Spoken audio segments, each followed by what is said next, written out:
Hey there, are you one of those people who started vaping in order to stop smoking and you have found yourself vaping way more than you were smoking in the first place? And now are you kind of worried because of all the health risks that are now being associated with vaping that maybe weren't in the zeitgeist when you started vaping? Well, listen, in this video, I am going to walk you through not only why you are vaping way more than you are smoking, and it's, by the way, not just the nicotine, but I really want to look at some ways that you can really start to either cut back or stop vaping by using your mind way more effectively. My name is Rita Black. I am a clinical hypnotherapist, a smoking cessation specialist, and vaping cessation specialist, actually. And I have helped over 10,000 people become happy, healthy non-smokers and happy, healthy, nicotine-free non-vapors. And I am also a former pack and a half a day smoker. So, I was a pretty heavy smoker back in the day over 20 years ago. So I want to just walk you through what I call the causes and the cures for the causes of our vaping all the time, and then some of the cures that you can start to implement today. And then I want to offer you a seat in my free masterclass at the end of this. So let's get started.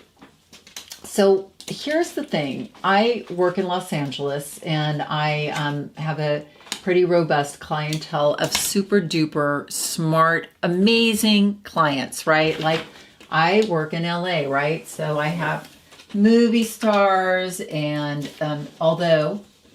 even though I have super smart clients, I've over taped this thing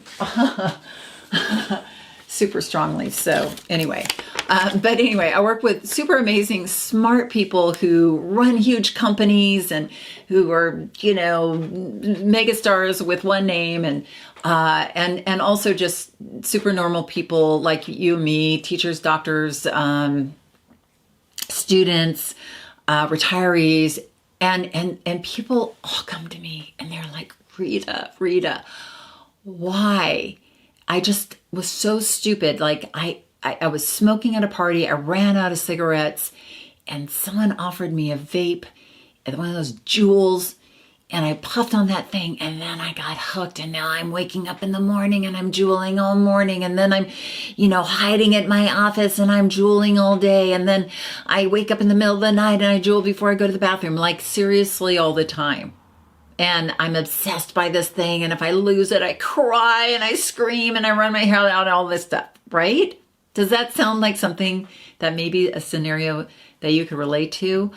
People are obsessed with their Juul or their pods or their, all the different names, the Sorens and the la-la-las, the puffers and the hoobie-joobies. It's like all crazy, right? And now with these crazy diseases being associated with vaping, the increased lung vulnerability with the viruses going around, and then just people getting these crazy lung effects from vaping, there's a lot of fear going on around. So number one, why am I vaping way more than I'm smoking? There's something you need to understand that most people don't. That the nicotine part of vaping is very powerful, right? Like there's nicotine salts in the vaping that impact the potency, and there is a much more kick of nicotine in vaping, not to be denied. But when you were smoking, as you recall, like most smokers, there's a pen, they'll smoke. Like they'll wake up, and if you remember when you used to smoke, maybe you woke up and would have your coffee and cigarette, and then you wouldn't smoke because you would go outside and smoke. So then you would come back inside and get ready for work. And between that time and maybe the time, if you didn't smoke in your car, you got to work and smoked your first cigarette at work, let's just say you went, an hour and a half. because it wasn't an option in your mind didn't bug you for it. You could go for a meeting at work and be totally fine because you knew it just wasn't an option. You could get on a plane and fly for a few hours and be fine because it wasn't an option. Most smokers, if they know it isn't an option, they're okay. They can, but what happens, and so what happens in that time where it's not an option is the mind kind of relaxes. So there's the dopamine reward center in the brain is the part of the brain that will agitate you to smoke. So back when you would smoke, it wasn't that, and this is what people don't really understand, is that when you expect that cigarette after breakfast, or you expect that cigarette at a particular time in your day at work, the brain, the dopamine center of the brain will bug you for that cigarette, and it will agitate you. It will go do that. That's going to be fun. Or go do that. It's time to do that. It will bug you like a little, child tugging at your leg, right? Now, that agitated feeling comes from dopamine, not nicotine. So people think, I got that feeling. It's time because I need to go, get the nicotine back in my system. But I have smokers who only smoke on the weekends, right? Like they withdraw from nicotine, every single week. And it is not a imposition for them. The withdrawal from nicotine is not that big of a deal. But when they expect that cigarette on the weekend, they will get this huge craving for that cigarette. And that craving is an agitated feeling that comes from the reward center expecting that cigarette.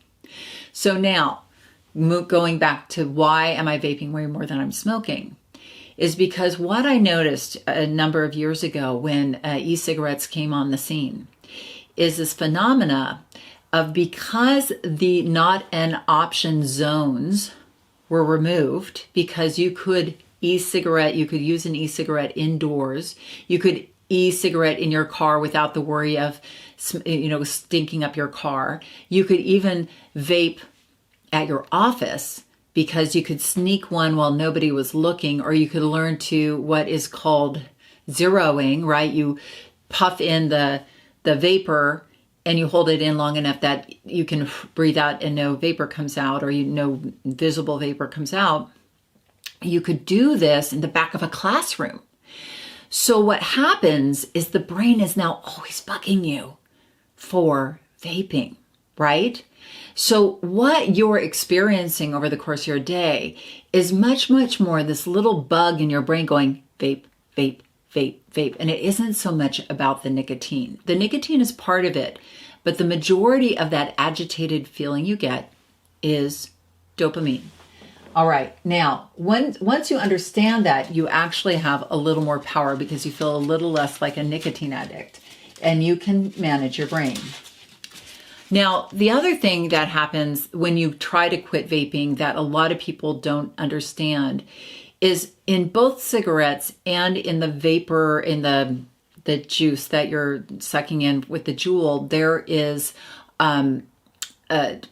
chemicals, or there's sugar. Actually, there's corn syrup that is in the tobacco, in cigarettes, and then because it's cured in it.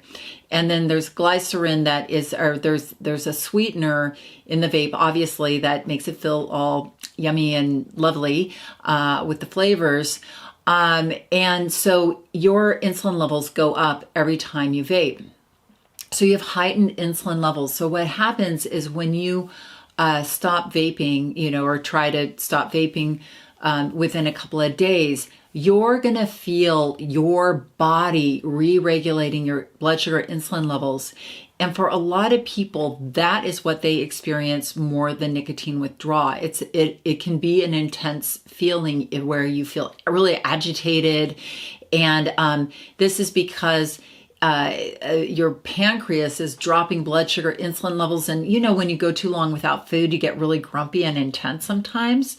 Well, this is partially what you might be experiencing when you're trying to quit vaping and associating all with nicotine withdrawal and feeling like, because what happens in our brain when we think we're withdrawing is we start to panic and freak out.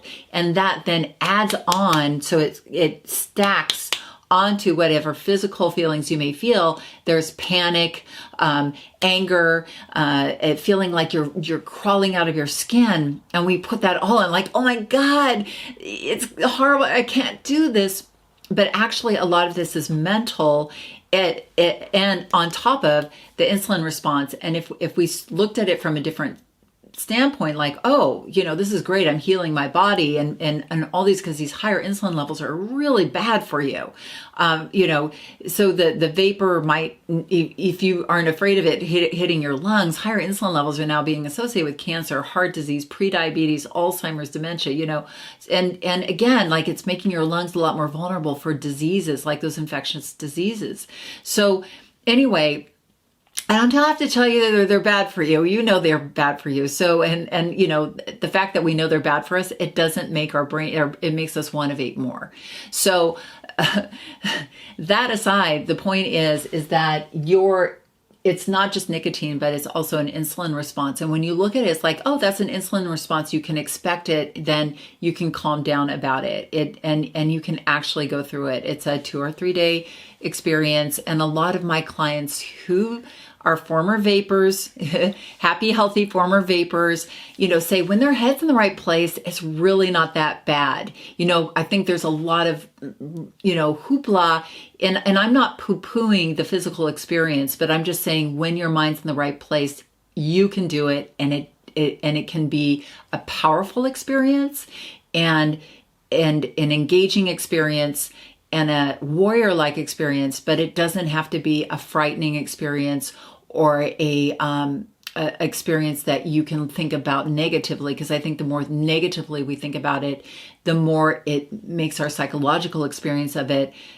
be fearful, anxiety-ridden, and unenjoyable, versus going, wow, I'm really healing my body. This is awesome, right? Okay, so the other thing is agitation versus anxiety. So I think a lot of us vape, and again, I get clients saying, well, I vape because I feel anxious and it calms me. But I wanted to remind you that because of that agitation created by the dopamine brain, when we vape, then we are relieving the agitation. So it gives you this little fake calm, but you're really just relieving the agitation. So it is a catch-22. When people become free of vaping, they're like, oh my gosh, I thought I was like, I had anxiety, and I feel so much better and more calm and centered, and I'm not so distracted, because they were thinking, well, vaping helps me focus. No, it takes away that agitated feeling so that you can focus momentarily, but then you're thinking about vaping again, or you're being all distracted. But once you're truly, because I've worked with students who, have missed out on the SAT, like they went in the bathroom during the SAT exam to vape, like it takes your power away from you. People have done crazy things in order to vape. Maybe you're one of them. I'm sure, I did crazy things when I smoked. So, it takes so much of your power away from you. When you really get on the right side of it, you can do this. I really assure you. Okay, now let's look at the cures. So one of the things that I would suggest if you want to cut back and start to prove to yourself that you can do this, is I would start to create periods of time where vaping is just absolutely not an option for you. Because when it is not an option, your mind doesn't bug you for it, especially if you're really, really clear with yourself. Okay. So one thing I might suggest is you leave your vape at home, and you go to work, and just you practice being a non-smoker from the time you go to work until the time you come home at night. And then maybe you give yourself a, vaping window of an hour or so in the evening, and then you put your vape in your car for the night, and you come back inside and don't have it by your bedside, or you charge it in a room that's like way far away from your bedroom, so that, from like, let's say the time you watch TV at night until the time you wake up in the morning, it's a vape-free zone. And you're looking at it as not like, I'm trying not to vape, because then your mind will focus on that. But you want to focus on is I'm vape-free for the night, right? So that you're focusing on something, what you're doing, which is powerful, like your vape fasting, it's just like vaping is not an option from 8 p.m. until 8 a.m. in the morning. And that way, then you're seeing that, oh, wow, I can go without nicotine for that period of time when my mind is in the right place. So really play around with that and see that you actually really can go for sustained periods of time when it's not an option, and you start to train your brain into, watching TV as a non-smoker versus needing to vape all the way through watching TV. Another thing would be no substitutions. In fact, I meant to do this. No substitutions. Okay, there's a ton of crazy products that you can puff on that are 0% nicotine, but they're just like a little pacifier. Takes your power totally away from you. There was a time in your life, believe it or not, that you were a non-smoker, that you didn't vape, that you didn't need anything, and then you started vaping, and then voila, or you started smoking, and that smoking created a little void, and then you substituted a vape for the smoking, and then you have the vape instead of the smoking, but now you need to smoke more, and all these other voids opened up. So if you substitute, it's still giving the vape power, so no substitutions. You just want to be vape free, okay? And like in that not an option zone. Oh, don't start chewing on the sunflower seeds. Oh, that's so 1990s, okay? Don't go to Whole Foods and get one of those fake cigarettes. You're better than that. Honestly, those things take your money away from you, and they take your pride away from you. Would you want your friends seeing you puffing away on that thing? Heck no. Don't do it. You're better than that. Focus on your freedom. Our health, we can focus all we want on our health. I know it's bad for you. And has that helped you stop? No, it just makes you want to vape more. So your freedom is very powerful for you in your subconscious mind. That is something that's a higher level ambition. Our freedom, our power, being powerful and out in the world, being in control. Come on, folks. We like to be in control, right?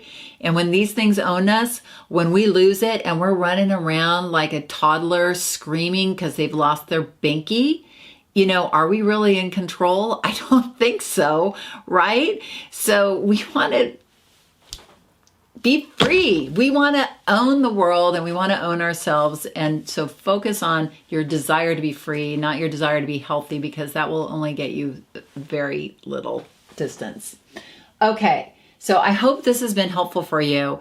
If you are intrigued by, this idea that you could really actually stop vaping and it could be a powerful, amazing experience, I want to invite you to my free online masterclass called How to Stop Smoking or Vaping Without Withdrawal, Cravings, or Weight Gain. Now in this class, I get into a lot of super cool stuff. Like we really look at how to shift your mind so that you can stop vaping or smoking without any withdrawal, without any cravings, another shift. And we really look at the mistakes that most people make when they're trying to quit smoking or vaping that really create all the pain and all the frustration. And we look at the mental secrets that help you eliminate those roadblocks so that you can go and throw that dang Juul into the ocean and stop giving Philip Morris your money and take back your power and your freedom and your health and declare your being a non-smoker, nicotine-free for the rest of your life. Wouldn't that be super awesome? Well, join me. Sign up below. There's a link somewhere down there or to the side or, somewhere. And join me for that free masterclass. I would love to take you through more stuff and get you super revved up, motivated, and excited to be that non-smoker you have always wanted to be. Okay? Take care. Have an awesome day, and I hope to see you in class.